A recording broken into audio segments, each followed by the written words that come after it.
সমান, আপনি আমি বাবার সর্বশেষ খেদমতটা করতে পারছি না, ঠিক কিনা বলেন? আর কন্যা হিসাবে মাকে একটু শেষবারের মতো গোসল দিতে পারছি না।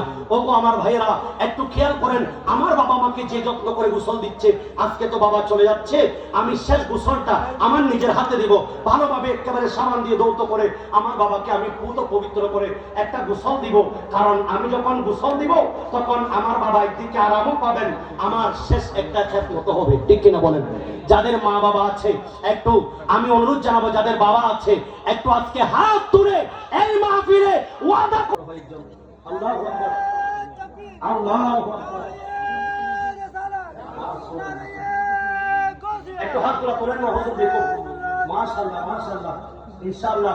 এতগুলি মানুষ যদি একটা মানুষ যদি মইয়তের পরে গোসল, মইয়তকে গোসল দেওয়ানো শিখায়, আপনাদের এই মাহফিলটা সার্থক করো।